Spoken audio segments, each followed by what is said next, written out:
বহু প্রতীক্ষিত কাছাড় জেলার গেমন সেতু আগামী 20 জুলাই যাত্রীদের জন্য খুলে দেওয়া হবে বলে আশ্বাস দিয়েছেন রাজ্যের মৎস্য পূর্ত ও পশুপালন দপ্তরের মন্ত্রী কৃষ্ণেন্দু পাল। বৃহস্পতিবার গুয়াহাটি থেকে শিলচর হয়ে সরাসরি সেতুর সংস্কার কাজ খতিয়ে দেখতে এসে তিনি একথা জানান। মুখ্যমন্ত্রীর নির্দেশে তিনিও মন্ত্রী কৌশিক রায় সর্বক্ষণ নজর রাখছেন কাজের উপর এবং সেতু বন্ধ থাকায় বরাক উপত্যকার যোগাযোগ ব্যবস্থার বিঘ্ন ঘটেছে। তবে জনগণের দুর্ভোগ লাগবে সরকার সচেষ্ট বলে জানান মন্ত্রী। সংস্কার কাজ পরিদর্শনের সময় তার সঙ্গে ছিলেন NHUIDCL এর GM গৌরাঙ্গ দেওঘরে এবং তার পাশাপাশি পূর্ত বিভাগের আধিকারিকরা এবং বিজেপির শ্রীভূমি ও কাছাড়ের নেতৃবৃন্দরা এবং মন্ত্রী জনগণের ধৈর্য ও সহযোগিতা কামনা করেন।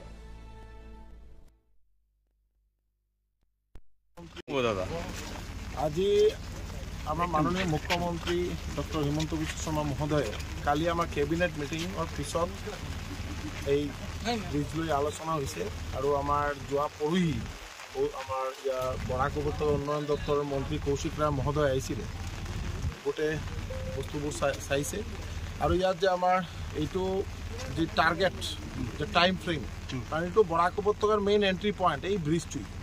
এইটো কালি নট অনলি বৰাক উপত্যকা, এইটো ত্ৰিপুৰা আৰু মিজোৰামৰ মেইন কানেক্টিং ব্ৰিজটো হ'ল এইটো। তো এইকাৰণে আমাৰ মাননীয় মুখ্যমন্ত্ৰী মহোদয়ৰ যিটো টাইম ফ্ৰেম বান্ধি দিছে NHIDCLৰ লগত, তো এই টাইম ফ্ৰেমৰ ভিতৰত তেওঁলোকে 20 জুলাইৰ ভিতৰত এইটো কমপ্লিট হ'ব।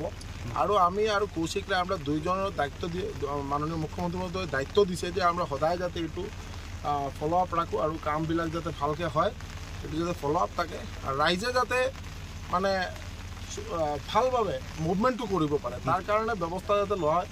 আৰু আমাৰ ডিপাৰ্টমেণ্ট সকলো ডিপাৰ্টমেণ্ট মানে ইনভলভ আছে, তাতে যাতে ৰাইজে মানে আমাৰ কাঠিগড়া হওক আৰু এইফালে বদৰপুৰ যাতে তেওঁলোকৰ স্কুলৰ যোৱা অহাৰ ব্যৱস্থা গোটেইবোৰ যাতে ভালকৈ চোৱা চিতা কৰে, তাৰ কাৰণে আমাৰ ব্যৱস্থা হাতত লোৱা হৈছে। আৰু আপোনালোকে দেখিছে যে SDRF তাতে সদায় তাতে যথেষ্ট এটা ভূমিকা পালন কৰি আছে।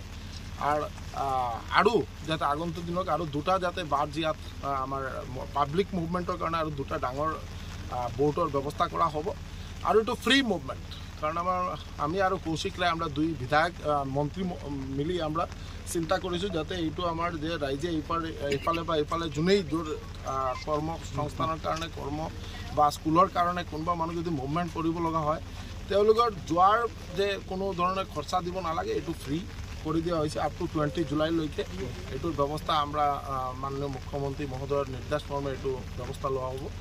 আৰু আপোনালোক সকলোৱে যাতে সহযোগ কৰে, কাৰণ আমি এইটো পাৰ্মানেণ্টলি সলিউশ্যনটো বিচাৰোঁ যে 2 দিন পিছত যাতে আকৌ যাতে বেয়া নহয়, তাৰ কাৰণে আমাৰ ইয়াত NHIDCLৰ আমাৰ মিষ্টাৰ গৌৰাং ইয়াত মানে সদায় ফলো আপ কৰি আছে, দায়িত্বত আছে আমাৰ গৌৰাং মহোদয়। আৰু NHIDCLৰ যি মানে আমি দেখিছোঁ খুব ফাষ্ট কাম চলি আছে। আমাৰ বিশ্বাস যে আগামী 20 জুলাইৰ ভিতৰত ব্ৰিজৰ কাম সম্পন্ন হ'ব।